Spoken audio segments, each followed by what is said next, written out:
안녕하세요. 행복한 통합사의 시간입니다. 그럼 시작할게요.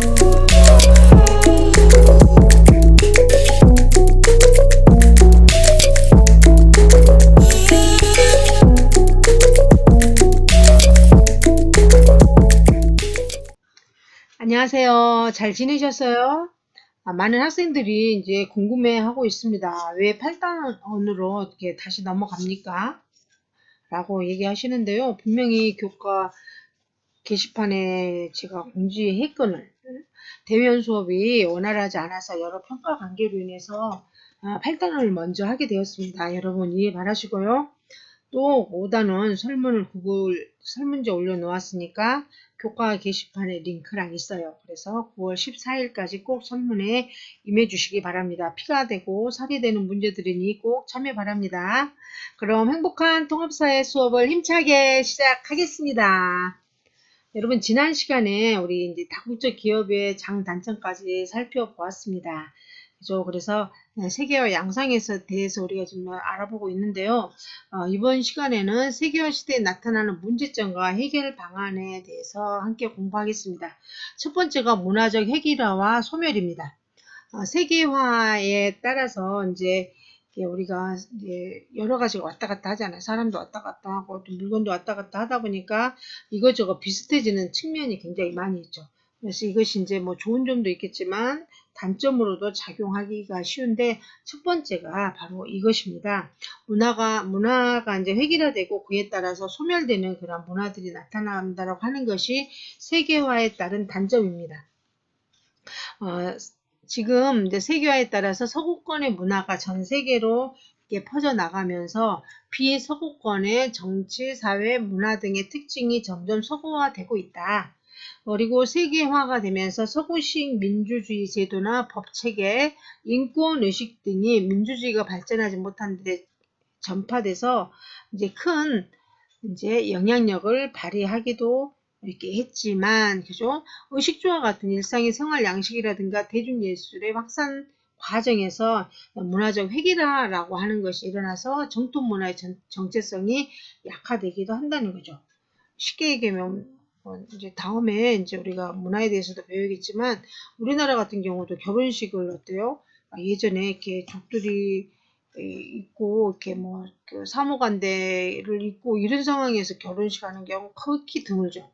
TV에서나 볼 듯한, 요즘은 전부도 똑같이 예식장에서 드레스, 웨딩드레스 입고 남자는 양복을 입고라고 하는 것도 전부 어때요? 문화적 획일화의 현상이죠. 전통 문화의 정체성이 거의 약화되고 있다는 것이죠.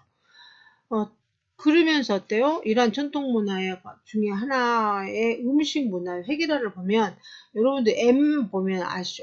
M이라고 하면 어떤 점포가 있는가 하잖아요. 이 M 점포가 있는 국가와 없는 국가들이 있는 거예요. M 점포가 있는 것은 이제 노란색으로 됐고, 없는 데는 거의 좀 약간 살구색에 가까운 것들인데요.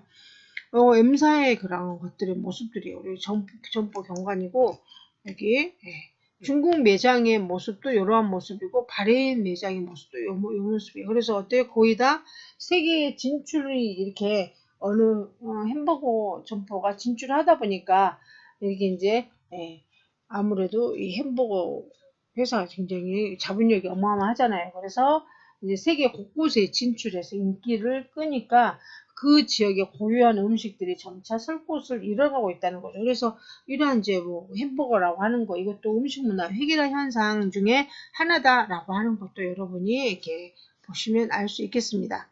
특히 또 세계화로 인해서 이게 국제적인 의사소통이 이제 능력이 중요해져 가지고 언어의 영향력이 커지는 한편 각 지역에서 고유하게 사용되는 언어가 소멸할 위기에 놓여 있다는 것이죠. 보면 우리가 이제 여러 문화가 이제 다양성이 존중되어야 된다는 거 여러분 다 너무 아시죠? 이제 그 대표적으로 이 언어가 본다면 언어라는 게 이제 거의 가장 영향력 있는 언어가 뭐예요? 영어잖아요. 그죠? 그래서 컴퓨터를 여러분 사용하다 보면 컴퓨터에서도 기반하고 있는 것 자체가 영어잖아요. 그렇다 보니까 여러 가지 요인에서 점차 영어라는 것에 힘이 굉장히 세지고 있어요. 그래서 전체 개 입장에서 보면 이제 영어는 커지고 나머지 언어의 입장들이 점점 입지가 좁아지다 보니까 점점 사라지고 있습니다.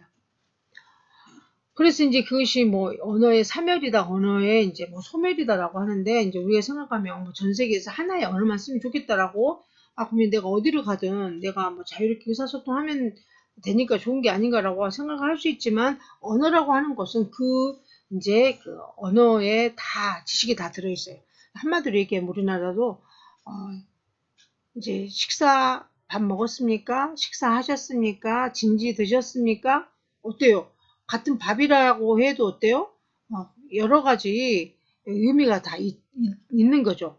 마찬가지로 이제 팔라우라고 하는 그러한 곳에도 물론 이제 뭐 영어로 많이 쓰겠지만 팔라우어가 있습니다. 그래서 이제 우리가 과학에서 아는 것보다 훨씬 더 물고기들의 산란 주기를 표현하는 언어가 있다라고 합니다. 그래서 언어는 그냥 우리가 말 통하는 의사소통의 수단이 아니고 수단뿐만 아니라 그 언어권에서 사용하고 있던 그 지식이 다 누적되어 있다. 그렇게 것을 볼 수 있고, 또 이누이트족 아시잖아요. 그죠? 여러분들. 예, 그 언어도 보면 우리가 이제 눈으로 봤을 때 구별되지 않은 얼음의 상태를 살펴볼 수 있다라고요. 그 언어에서. 그래서 카약 있잖아요. 그것을 얼마나 버티느냐 이런 거에 따라서 굉장히 얼음의 상태도 세분화되어서 존재하고 있다라고 합니다. 그래서 언어라고 하는 것이 그냥 단순히 의사소통이 아닌 것보다도 인류가 가진 생활 양식, 그 지식이 다 들어있다라고 한 거죠. 그래서 여기 보면 언어의 소멸이라고 해서 지구촌의 소수민족의 언어가 지금 급속하게 사라져가고 있다라고 합니다. 그래서 이제 소수민족의 언어, 방언 이러한 것들이 급속히 줄어들고 있는 거죠. 그리고 오랫동안 만들어낸 언어가 사라지면 오랜 세월 축적된 인류의 지혜도 이제 사라지고 있다라고 하는 거죠. 그러니까는 이게 지금 언어가 언어지만 그 언어에 따른 문화나 지혜 이런 것이 전부 사라지고 있다는 것이죠. 그래서 이제 우리 전 세계적으로 이게 또 2002년인데 지금 2020년이면 어때요? 엄청난 시간이 많이 흘렀잖아요. 근데 그리 된다면 이렇게 유네스코 발표로 해서 아프리카, 유럽, 아시아, 태평양, 남북미의 언어들이 어마어마하게 사라지고 있다고 합니다. 교과서에서도 보면 소멸 위기의 언어들이 있어요. 치약, 확실히 위험해서 이제 이렇게 뭐 치명적으로 소멸되어 가고 있는 것도 이렇게 어마어마하게 많다는 것이죠. 그래서 이러한 것도 여러분 이제 정말 자기 문화의 정체성은 좀 갖고 해야 됩니다. 무분별한 어떤 외래어라든가 외국어에서 우리가 이렇게 받아들인 것도 물론 좋지만 무분별하게 우리 문화, 우리 언어 자체를 없애가면서 이렇게 이제 언어를 받아들인다는 것도 좀 문제라고 하는 거죠. 그러니까 어쨌든 어떻게 받아들인가 수용하는 데 있어서 좀 지혜를 가지고 수용해 나가야 된다라고 하는 거. 그래서 보면 여기도 정말 특정 국가의 국민으로서 뿐만 아니라 세계 시민으로서의 자질을 그렇게 이제 갖추고 그 다음에 문화 다양성을 보존하기 위해서 노력해야 된다라고 했습니다. 그래서 이게 세계 시민으로서 자질이 뭐냐면 지구촌 문제가 있잖아요. 여러 문제가 있는데 거기에 대한 책임의식을 갖고 그 문제 해결하기 위해서 적극적으로 행동하는 사람들에게 요구되는 마음가짐, 이것이 세계 시민으로서의 자질이다라고 볼 수가 있습니다. 그 다음에 이제 교과서 249쪽을 한번 보겠습니다. 이건 이제 두 번째 문제가 뭐냐면 이제 빈부격차가 심하다라고 하는 문제가 대두가 됩니다. 그래서 지난 시간에 우리가 세계화 개념을 공부하면서 무한 경쟁 시대가 됐다라고 이렇게 했는데 빈부차도 마찬가지입니다. 예전에는 한 국가 내에서만 빈부의 격차가 일어났다라고 하면 지금은 어때요? 그 어떤 경계가 많이 사라지면서 전 세계가 경쟁 상대가 되다 보니까 빈부격차도 굉장히 다양한 층에서 엄청나게 심하게 나타나는 거죠. 그래서 빈부격차라고 하는 게 이제 뭐 사람과 사람 간도 있을 수 있고 국가 간의 도시화 촌락 그리고 또 이제 한 도시 내에서도 나타나게 된다는 거죠. 그래서 세계화를 이렇게 이제 반대하는 사람들도 정말 심화되는 주요 원인을 세계화로 보면서 또 세계무역기구를 비롯해서 국제기구의 회의가 개최되는 곳에서 이제 반세계화 운동을 벌이기도 한다라고 하는 것처럼 이런 것도 요인이 바로 세계화 때문인 거다라고 이렇게 이제 얘기를 하고 있는 것이죠. 그래서 이제 우리가 보면 세계화란 게 뭐 다 좋은 게 아닌가라고 이렇게 하지만 또 세계화에 반대하는 목소리도 있다라고 하는 거. 그래서 여러분 이제 그 51쪽에 보면 세계화에 대한 이것이 이 사람은 좀 긍정적인 생각이라면 여기는 세계화에 대한 부정적인 것보다는 여튼 좀 안 좋은 면을 좀 문제점에 대해서 얘기를 한 거였어요. 여기에 대한 여러분이 아마 이게 느낀 점이라든가 관점이 있을 거예요. 그래서 이것도 한번 읽어보시면 좋을 것 같아서 살펴보시면 아마 좋을 것 같고 이따가 다시 하겠습니다. 그래서 여기 보면 이제 빈부격차라고 하는 거 이제 보면 이렇게 이제 세계 정말 경제의 불평등 문제라고 해서 이제 국제기구라든가 국제회의에서 공적 개발 원조라고 하는 것을 공적 개발 원조 여기 나와 있잖아요. 그죠? 선진국의 정부를 비롯한 공공기관이 개발도상국의 경제 발전이라든가 사회복지 증진을 위해서 제공하는 원조가 바로 이제 공적 개발 원조인데요. 이렇게 이제 이러한 것을 통해서 이제 개발도상국을 지원하고 있습니다. 여러분들 이제 빈부격차에 대해서 보시면서 세계의 그러한 여기 빈부격차를 보면 여기 선진국과 개발도상국의 무역 구조를 한번 본다면 독일하고 지금 여기 에티오피아예요. 이제 여기는 선진국이고 여기는 개발도상국으로 한다면 독일에서 지금 수출하는 것은 뭐예요? 굉장히 부가가치가 높은 공업 제품을 수출하고 에티오피아에서는 농업이죠. 쉽게 말해 커피 같은 것을 이렇게 이제 수출 비중이 높다는 거죠. 여러분들 생각해 보세요. 공업 제품하고 커피 이게 농산물하고 진짜 이거 부가가치 자체의 그런 차이가 어마어마한 거예요. 그러다 보니까 아무래도 경제적인 격차가 어마어마하게 크다는 거죠. 그래서 이러한 것들이 세계화를 통해서 오히려 격차가 더 심해지고 있는 그런 모습을 여기서 볼 수 있고 이러한 것들이 어때요? 여기 또 빈부격차를 한번 나를 참고해서 본다면 빈부격차가 1975년하고 2015년을 비교할 때 최상위 20개국의 부하고 최하위의 20개국의 분부의 평균을 보니까 그 차가 1975년에는 64배라고 한다면 2015년엔 지금 106배라고 하는 어마어마한 차이가 있다는 것이죠. 또한 또 이제 이것은 이제 나라 간의 국가 간의 거라면 이것은 뭐예요? 이제 국가 내에서 하는 거예요.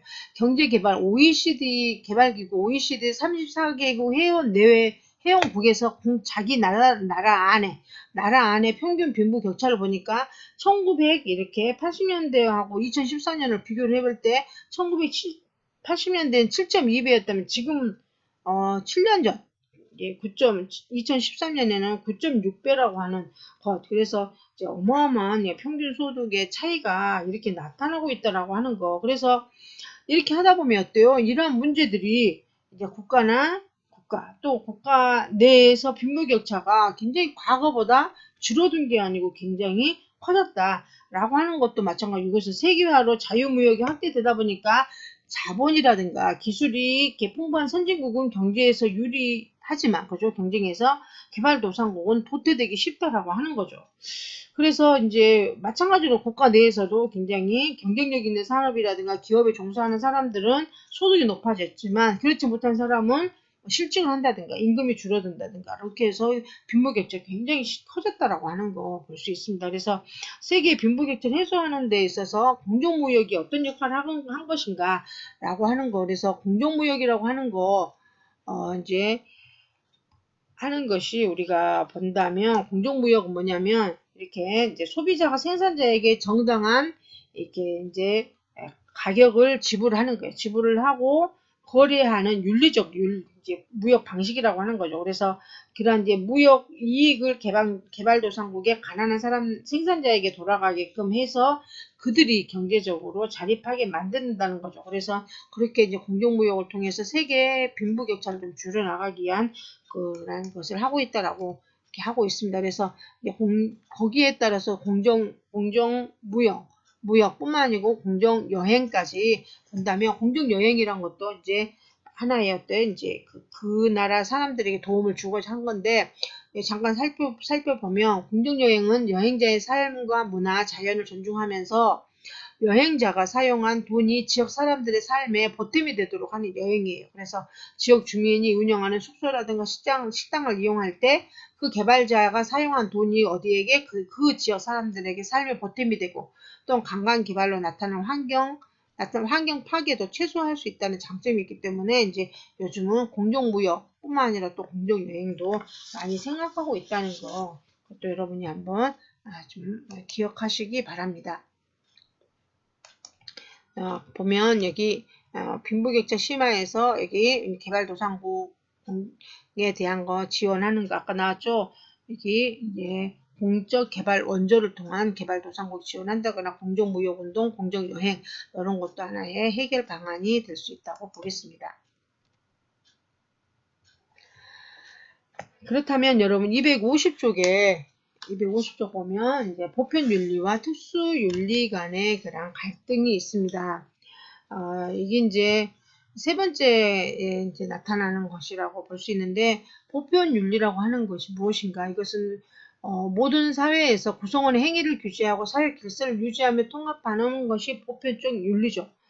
이것이 이제 이러한 보편적 윤리가 있는가 하면, 네. 보편적 윤리가 있는가 하면 또 특정 사회에서 준수하는 특수한 윤리도 있다는 거예요. 그래서 양자는 서로 이제 조화를 이룰 수도 있지만 그렇지 못한 것도 있을 수가 있는 것이죠.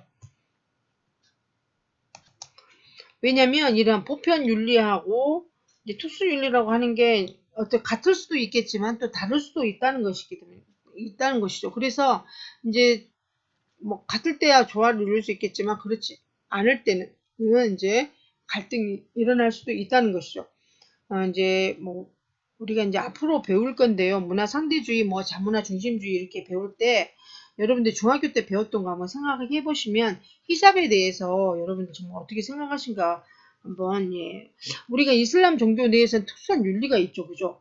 그래서 여성들은 밖에 나갈 때 얼굴을 가려야 되고 뭐 신체를 가려야 된다라고 하는 거죠. 그래서 나라별로 뭐 히잡이라든가 부르카, 차도를 이렇게 불리긴 하는데 여성들의 사회 활동을 제한하는 방식으로 여러 규제가 나타나고 있는 거죠. 이것은 어때 이슬람 국가의 특수 윤리인 거죠. 그렇지만 이것이 여성의 인권이라고 하는 보편 윤리와 관련해서는 충돌하는 부분이 있다는 것이죠. 또한 뭐 예를 들어서 특정 국가에서 여성을 운전하면 안 된다. 이것은 그 나라에 통용되는 특수한 윤리이지만 보편적 윤리에서 본다면 이상한 거죠. 왜 여자가 운전을 못하지? 여자는 왜 밖에 돌아다니면 아니 그냥 돌아다니면 안 되고 히잡이나 이런 거 써야 돼라고 하는 의문이 생길 수 있다는 거죠.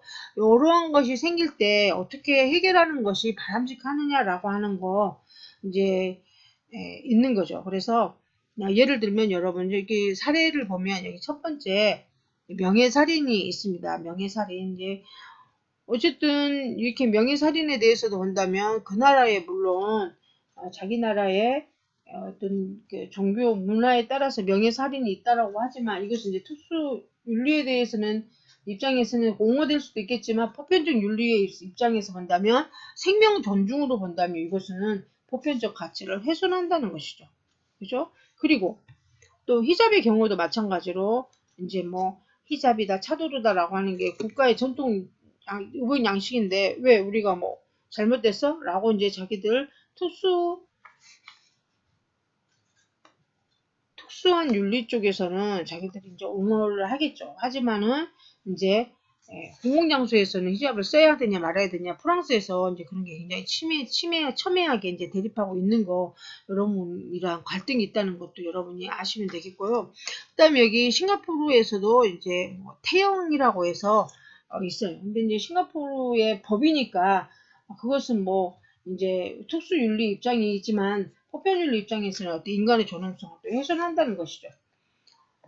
그렇다면 여기 할 때 이제 충돌 해결하는 방법은 어때요? 이제 이것이지 물론 그 나라의 각자 처해진 어떤 특수한 상황이 있어서 그 사람들이 이제 가지고 있는 가치다. 그래서 뭐 할 말이 있냐라고 하겠지만 어쨌든 인류의 보편적 가치를 훼손하는 것이다라고 하면 비판적인 그런 것을 의식을 갖고 거기에 대한 관심을 가져야 된다는 것이죠. 그래서 이제 충돌하는 해결의 방법에 대해서는 또 그런 관심을 가져야 되지만 또 뭐 또 여러 상황이 있는 상황에서 일반적인 또 보편 윤리만 또 막 강요한다든가라고 하면 또 거기에 대한 갈등도 있다는 거 여러분들이 또 아시면 되겠습니다. 그래서 이제 최근에 여러 이제 특수한 가치가 인간 존엄성, 생명 존중, 자유, 평등, 평화 같은 또 인류의 보편적 가치 위배하는 사례들이 부각되고 있으니까 이거 역시 어때요? 세계 시민 의식을 가지고 특정 사회의 가치가 인류의 보편적 가치를 훼손한 것인지 아닌지 비판적으로 봐야 되고 어떤 노력을 이런 갈등을 해결하기 위해서 어떤 노력을 기울여야 할지에 관심을 가져야 된다는 거 여러분들이 한번 살펴보시면 되겠고요. 아까 잠깐 말씀드렸던 여기 251쪽에 세계화에 대한 그런 나의 생각 첫 번째 이제 관점에 지지하는 경우도 있을 거 아니에요. 그죠? 여러 그동안에 세계화라고 하는 게 모든 사람에 혜택을 주고 또 경제적인 세계화가 되다 보니까 아무래도 이렇게 이제 전반적인 생산성 향상으로 여러 지금 경제력이 균등해지는 그런 경우가 있다. 뭐 그렇게 해서 하는 경우가 있어서 또 발전된 나라도 있겠죠. 그죠? 여러한 지지하는 경우도 있겠고 또한 세계화가 이렇게 있다 보니까 어떤 정말 국가적으로 너무 빈부격차가 너무 심했다라고 하는 그런 내용도 있습니다. 그래서 이러한 것들의 사례를 각각 한번 하나씩 한번 찾아봐서 여기서 정리도 한번 해보시고 또 나는 그럼 뭐 세계화의 어떤 그 좀 좋은 점 그것으로 세계화로 인해서 어떤 좀 바람직한 것이다 라고 하는 거 느낀 사람은 가를 선택해서 왜 지지하는가 라고 한번 써보시고 아니다 세계화를 통해서 너무 빈부격차가 심하고 불균형이 너무 심하다 그래서 나는 나를 지지하겠다 라고 하는 것에 또 지지하는 것을 둘 중에 하나를 골라서 지지하는 걸 한번 써보시기 바랍니다. 그래서 여기까지 우리가 이제 세계화에 따라서 나타나는 문제점 그리고 약간 이제 해결하는 것에 대한 여러분의 어떤 관점 같은 것을 배울 수 있었습니다. 그래서 이상